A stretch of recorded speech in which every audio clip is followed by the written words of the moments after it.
ಹರೇ ಕೃಷ್ಣ. ಹರೇ ಕೃಷ್ಣ. ಇವಾಗ ನಾವು ಚಾಪ್ಟರ್ 12 ಅಲ್ಲಿ ಇದ್ದೀವಿ. ಆ ಚಾಪ್ಟರ್ 12 ಅಲ್ಲಿ ಅದರ ಸಿನೋನಿಮ್ ಬಂದು ಗಾಡ್, GOD. ಜಿ ಜಿ ಅಂದ್ರೆ ಗಾಡ್ ಹೆಡ್. ಅರ್ಜುನ ಅಥವಾ ನಮಗೂ ಎಲ್ಲರಿಗೂ ಒಂದು ಕ್ವಶನ್ ಇರುತ್ತೆ, ಯಾವ ರೂಪವನ್ನ ನಾವು ಪೂಜಿಸ್ಬೇಕು, ನಿರಾಕಾರ ರೂಪನೋ ಅಥವಾ ಆಕಾರ ರೂಪನೋ ಅನ್ನುವಂಥದ್ದು. ಅದೇ ರೀತಿ ಅರ್ಜುನನಿಗೂ ಆ ಕ್ವಶನ್ ಕೇಳ್ತಾರೆ.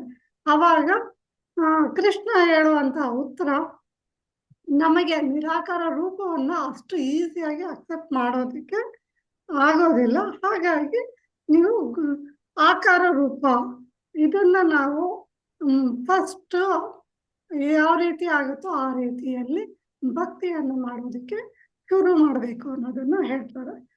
ಹ್ಮ್. ಇವಾಗ ನೆಕ್ಸ್ಟ್. ಓ ಓ ಅಂದ್ರೆ ಆಪ್ಷನ್ಸ್.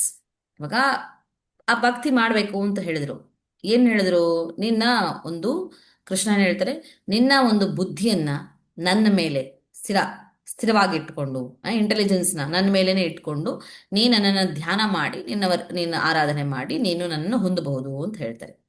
ಆದ್ರೆ ಇವಾಗ ಆಪ್ಷನ್ಸ್ ಕೊಡ್ತಾರೆ ಎಲ್ಲರಿಗೂ.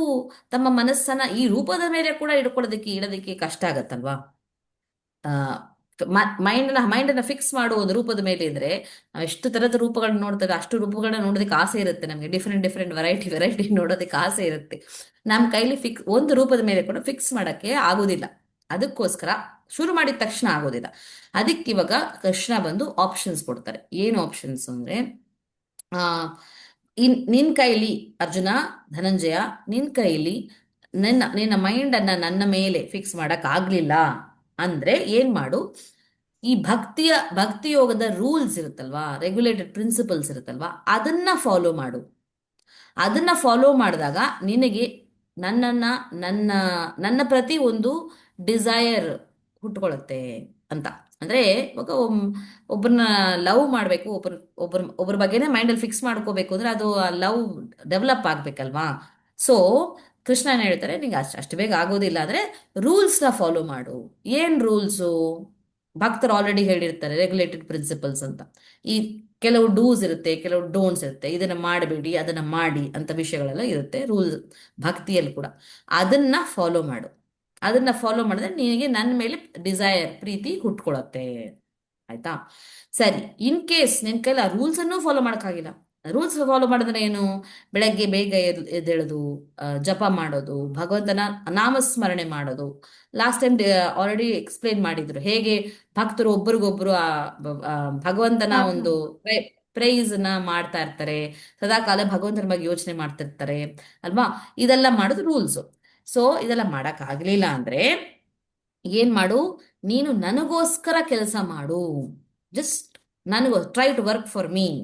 ಯಾಕಂದ್ರೆ ನನಗೋಸ್ಕರ ಕೆಲಸ ಮಾಡೋದ್ರಿಂದ ಕೂಡ ನೀನು ಪರ್ಫೆಕ್ಷನ್ ಸ್ಟೇಜ್ಗೆ ಬರ್ತೀಯ. ಅಂದ್ರೆ ಇವಾಗ ಬೆಳಗ್ಗೆ ಎದ್ದು ಭಕ್ತಿ ಯೋಗ ಡೈರೆಕ್ಟ್ ಭಕ್ತಿ ಜಪ ಅದೆಲ್ಲ ಮಾಡಕ್ ಆಗ್ಲಿಲ್ಲ ಅಂದ್ರೆ ಪರವಾಗಿಲ್ಲ. ಇವತ್ತು ಭಕ್ತರ ಕೆಲಸ ಮಾಡ್ತಿರ್ತಲ್ಲ, ದೇವಸ್ಥಾನ ಕಟ್ತಾರೆ, ದೇವಸ್ಥಾನ ಕ್ಲೀನ್ ಮಾಡ್ತಾರೆ, ಆತರ ಏನೋ ಒಂದು ಭಗವಂತನಿಗೋಸ್ಕರ ಕೆಲಸ ಮಾಡೋದು ಅಂತ. ಆಯ್ತಾ?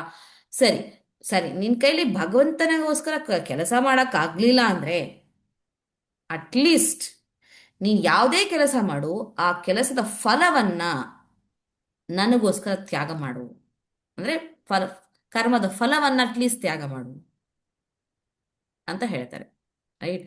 ಅಂದ್ರೆ ಇದನ್ನ ಕ್ರೂಡಾಗಿ ನಾವು ಎಕ್ಸಾಂಪಲ್ ತಗೊಂಡು ಅರ್ಥ ಮಾಡ್ಕೋಬೇಕು ಅಂದ್ರೆ, ಆಮ್ ಫಾರ್ ಎಕ್ಸಾಂಪಲ್ ನಾವು ಆಕ್ಚುಲಿ ಹೇಗೆ ಪುರಂದರದಾಸರು, ಮೀರಾಬಾಯಿ ಆ ಥರ ಯಾವಾಗ್ಲೂ ಅವ್ರ ಮೈಂಡ್ ಯಾವಾಗ್ಲೂ ಫಿಕ್ಸ್ಡ್ ಆಗಿತ್ತು ಭಗವಂತನ ಮೇಲೆ, ಭಕ್ತಿ ಮಾಡ್ತಿದ್ರು ಅಲ್ವಾ? ಪುರಂದರದಾಸರಾಗಿ, ಮೀರಾಬಾಯಿ ಆ ಥರ ಅವ್ರ ಥರ ಮಾಡಕ್ಕಾಗ್ಲಿಲ್ಲ ಅಂದ್ರೆ ಅಟ್ಲೀಸ್ಟ್ ಎಷ್ಟೋ ಜನ ಬೇಗ ಎದ್ದೇಳ್ತಾರೆ, ದೇವಸ್ಥಾನಕ್ಕೆ ಹೋಗ್ತಾರೆ, ಜಪ ಮಾಡ್ತಾರೆ, ಅದೆಲ್ಲ ಮಾಡ್ತಾರೆ ಅಲ್ವಾ? ಸರಿ, ಅದೂ ಮಾಡಕ್ಕಾಗ್ಲಿಲ್ವಾ? ಕೆಲವು ಜನ ಏನ್ ಮಾಡ್ತಾರೆ, ಆ ಡಿವೋಟೀಸ್ಗೆ, ಆ ಭಕ್ತರಿಗೆ ಹೆಲ್ಪ್ ಆಗೋ ತರ ಏನಾದ್ರೂ ಒಂದು ಸೇವೆ ಮಾಡ್ತಿರ್ತಾರೆ, ಒಂದು ದೇವಸ್ಥಾನದಲ್ಲಿ ಮಾಡ್ತಿರ್ತಾರೆ, ಅಥವಾ ಆ ಡಿವೋಟೀಸ್ಗೆ ಹೆಲ್ಪ್ ಮಾಡ್ತಿರ್ತಾರೆ, ಅದನ್ನ ಮಾಡ್ಬೋದು. ಇಲ್ವಾ, ಕೆಲವೊಬ್ರಿಗೆ ಅದು ಕೂಡ ಮಾಡಕ್ಕಾಗಲ್ಲ. ಬೇರೆ ಯಾವ್ದೋ ಕೆಲಸ ಮಾಡ್ತಿರ್ತಾರೆ, ಆಫೀಸ್ಗೆ ಹೋಗ್ತಾರೆ, ಏನೋ ಒಂದು ಮಾಡ್ತಾರಲ್ವಾ? ಆ ಆಫೀಸಲ್ಲಿ ಕೆಲಸ ಮಾಡೋದು, ಆ ಫಲ ಏನಿರುತ್ತೋ, ಆ ಹಣ ಏನಿರುತ್ತೋ ಅಥವಾ ಅದು ಏನಾಗಿರುತ್ತೋ ಅದನ್ನ ತ್ಯಾಗ ಮಾಡೋದು, ದಾನ ಮಾಡೋದು. ಅಟ್ಲೀಸ್ಟ್ ಕರ್ಮದ ಫಲವನ್ನ ತ್ಯಾಗ ಮಾಡೋದು ಭಗವಂತನಿಗೋಸ್ಕರ ಅನ್ನೋದು.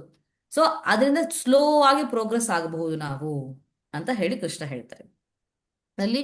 ಆಮೇಲೆ ಲಾಸ್ಟ್ಲಿ ಇನ್ನು ಏನು ಕನ್ಕ್ಲೂಡ್ ಮಾಡ್ತಾರೆ ಅಂದ್ರೆ, ಅರ್ಜುನ ಈ ಇದನ್ನೂ ಮಾಡಕ್ಕಾಗ್ಲಿಲ್ಲ ಅಂದ್ರೆ ನಿನಗೆ ಏನೋ ನೀನು ಕರ್ಮದ ಫಲವನ್ನ ನನಗೋಸ್ಕರ ಕೊಡಕ್ಕಾಗಿಲ್ಲ ಅಂದ್ರೂ ಕೂಡ ಆವಾಗ ಅಟ್ಲೀಸ್ಟ್ ನಾಲೆಡ್ಜ್ ಆದ್ರೂ ಬೆಳೆಸ್ಕೋ. ಅಂದ್ರೆ ಈ ಭಗವದ್ಗೀತೆನೆಲ್ಲ ಓದ್ತೀವಲ್ಲ ನಾವು, ನಾಲೆಡ್ಜ್ ಕಲ್ಟಿವೇಟ್ ಮಾಡ್ತೀವಲ್ಲ ಭಗವಂತ ನಮಗೆ, ಅಟ್ಲೀಸ್ಟ್ ಅದಾದ್ರೂ ಮಾಡು. ಯಾಕೆಂದ್ರೆ ನಾಲೆಡ್ಜ್ ಕಲ್ಟಿವೇಟ್ ಮಾಡಿದ್ರೆ ಓಕೆ ನಾವು ಭಗವಂತನಿಗೋಸ್ಕರ ಕೊಡಬೇಕು ಅನ್ನೋದು ಬರುತ್ತೆ ನಮಗೆ. ಭಗವಂತನಿಗೋಸ್ಕರ ನಾವು ತ್ಯಾಗವನ್ನ ಅಂದ್ರೆ ಕರ್ಮದ ಫಲ ತ್ಯಾಗ ಮಾಡ್ತಾ ಇದ್ದಾಗ ಓಕೆ ಡೈರೆಕ್ಟ್ ಆಗಿ ಮಾಡೋಣ, ಏನಾದ್ರೂ ಭಕ್ತರಿಗೆ ದೇವಸ್ಥಾನಕ್ಕೆ ದೇವರಿಗೆ ಮಾಡೋಣ ಅನ್ಸುತ್ತೆ. ಅದು ಮಾಡಿದ ಮೇಲೆ ಓಕೆ ಅಲ್ಲಿ ಭಕ್ತರ ಜೊತೆ ಇದ್ದು ಇದ್ದು ಏನಾಗುತ್ತೆ, ನಮ್ಮ ಮೈಂಡು ಫಿಕ್ಸ್ ಆಗುತ್ತೆ ಭಗವಂತನ ಮೇಲೆ. ಹೀಗೆ one step by step progress ಆಗ್ಬೋದು. ಲಾಸ್ಟ್ ಕೃಷ್ಣ ಹೇಳ್ತಾರೆ, ಆದ್ರೆ ಜ್ಞಾನಕ್ಕಿಂತ ಬೆಟರ್ ಧ್ಯಾನ. ಧ್ಯಾನ ಅಂದ್ರೆ ಮೈಂಡ್ ಭಗವಂತನ ಮೇಲೆ ಇಡೋದು. ಆದ್ರೆ ಧ್ಯಾನಕ್ಕಿಂತ ಬೆಟರು ಕರ್ಮದ ಫಲವನ್ನ ತ್ಯಾಗ ಮಾಡೋದು. ಯಾಕೆಂದ್ರೆ ಕರ್ಮದ ಫಲ ತ್ಯಾಗ ಮಾಡಿದಾಗ ನಿನಗೆ ಶಾಂತಿ ಅಟ್ಲೀಸ್ಟ್ ಸಿಗತ್ತೆ ಅಂತ ಹೇಳಿ ಈ ಡಿಫರೆಂಟ್ ಆಪ್ಷನ್ಸ್ ಅನ್ನ ಕೊಡ್ತಾರೆ ಕೃಷ್ಣ. ಡೆಫಿನೆಟ್ಲಿ ಕರ್ಮದ ಫಲವನ್ನ ತ್ಯಾಗ ಮಾಡೋದು ತುಂಬಾ ಕಷ್ಟ. ನೋಡೋಣ. ಅದು ಫಸ್ಟ್ ಸ್ಟೆಪ್, ಅಷ್ಟಾದ್ರೂ ಮಾಡ್ಬೇಕು ಅಂತ, ಅಷ್ಟಾದ್ರೂ ಮಾಡ್ಬೇಕು. ಸ್ಟೆಪ್ ಅದೇ ತುಂಬಾ ಕಷ್ಟ ಆಗುತ್ತೆ. ಸೊ ಅದಕ್ಕೆ ಡಿವೋಟೀಸು ಯಾವಾಗ್ಲೂ ಏನ್ ಹೇಳೋರು ಅಂದ್ರೆ, ಒಂದು ಒಂದು ಕರ್ಮದ ಫಲವನ್ನ ಪೂರ್ತಿ ಕೊಡಕ್ಕಾಗ್ಲಿಲ್ಲ ಅಂದ್ರೆ, ಈಗ ಗೋಸ್ವಾಮೀಸ್ ಅಂತ ಇರೋರು, ಓಕೆ, ಗೋಸ್ವಾಮೀಸ್ ಅಂದ್ರೆ ದೇ ಆರ್ ಪೀಪಲ್, ಗೋ ಅಂದ್ರೆ ಸೆನ್ಸಸ್, ಇಂದ್ರಿಯಗಳು, ಅದನ್ನ ಜಯಿಸಿದವರು ಅಂತವ್ರನ್ನ ಗೋಸ್ವಾಮಿಗಳು ಅಂತ ಹೇಳ್ತಾರೆ.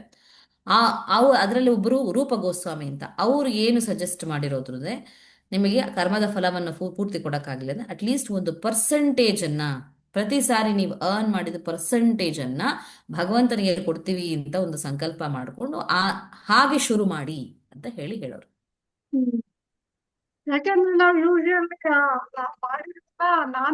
ನಾನ್ ಮಾಡಿದ್ದು ಅನ್ನೋ ತರ ಬೆಳೆಸ್ಕೊಂಡಿರ್ತೀವಿ. ಹಾಗಾಗಿ ಇದು ಸ್ವಲ್ಪ ಬೆಟರ್ ಆಪ್ಷನ್ಸ್ ಅಂತಾರೆ. ಸ್ವಲ್ಪ ಬೆಟರ್ ಆಪ್ಷನ್. ಸೊ ಸ್ಟಾರ್ಟಿಂಗ್ ಅಲ್ಲಿ ಸ್ವಲ್ಪ ಪರ್ಸೆಂಟೇಜ್ ಆಗಿ ಕೊಡಿ, ಆಮೇಲೆ ಪರ್ಸೆಂಟೇಜ್ ಅಂದ್ರೆ ಆಕ್ಚುಲ್ ಆಗಿ ಪರ್ಸೆಂಟೇಜ್ ಕೊಡಿ, ಪರ್ಸೆಂಟೇಜ್ ಹಣ ಅಂತ. ಆಮೇಲೆ ಮನಸ್ಸು ಲೆವೆಲ್ ಅಲ್ಲಿ ಓಕೆ ಇದೆಲ್ಲ ಭಗವಂತನಿಂದ ಅನ್ನೋ ಒಂದು ಅದನ್ನ ಕಲ್ಟಿವೇಟ್ ಮಾಡ್ಕೊಂಡ್ರೆ ಅದು ಮನಸ್ಸಿಂದ ಕೂಡ ಅದನ್ನ ತ್ಯಾಗ ಮಾಡೋದಕ್ಕೆ ಈಸಿ ಆಗುತ್ತೆ. ಓಕೆ, ನೆಕ್ಸ್ಟ್ ವಿಡಿಯೋದಲ್ಲಿ ಡಿ ಬಗ್ಗೆ ಮಾತಾಡೋಣ. ನಾವು ಶ್ಲೋಕವನ್ನ ರಿಸೈಡ್ ಮಾಡಿಲ್ಲ, ನಾವು ಶ್ಲೋಕ ನಂಬರ್ 12 ಅನ್ನ ಮಾತಾಡೋಣ. ಇಲ್ಲಿ ಕೃಷ್ಣ ಕ್ಲಿಯರ್ ಆಗಿ ಎಕ್ಸ್ಪ್ಲೈನ್ ಮಾಡ್ತಾರೆ, ಜ್ಞಾನಕ್ಕಿಂತ ಇದು ಏನು ಬೆಟರು, ಮೆಡಿಟೇಷನ್ ಬೆಟರ್, ಧ್ಯಾನ ಬೆಟರ್, ಧ್ಯಾನಕ್ಕಿಂತ ಈ ಕರ್ಮಫಲವನ್ನು ತ್ಯಾಗವನ್ನು ಮಾಡೋದು ಬೆಟರ್ ಅಂತ ಹೇಳಿ ಈ ಶ್ಲೋಕದಲ್ಲಿ ಹೇಳ್ತಾರೆ. ಓಕೆ, ಶ್ಲೋಕ ನಂಬರ್ 12. ಶ್ರೇಯೋ ಹಿ ಜ್ಞಾನಂ ಅಭ್ಯಾಸಾತ್ ಜ್ಞಾನಾತ್ ಧ್ಯಾನಂ ವಿಶಿಷ್ಯತೆ ಧ್ಯಾನಾತ್ ಕರ್ಮ ಫಲತ್ಯಾಗಸ್ ತ್ಯಾಗಾತ್ ಶಾಂತಿರ್ ಅನಂತರಂ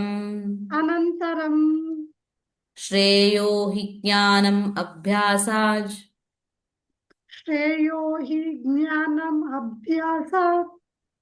ಜ್ಞಾನಾತ್ ಧ್ಯಾನಂ ವಿಶಿಷ್ಯತೆ ಧ್ಯಾನಾತ್ ಕರ್ಮ ಫಲತ್ಯಾಗಸ್ ತ್ಯಾಗಾತ್ ಶಾಂತಿರನಂತರಂ. ನೆಕ್ಸ್ಟ್ ವಿಡಿಯೋದಲ್ಲಿ ಡಿ ಬಗ್ಗೆ ಮಾತಾಡೋಣ. ಹರೇ ಕೃಷ್ಣ. ಹರೇ ಕೃಷ್ಣ.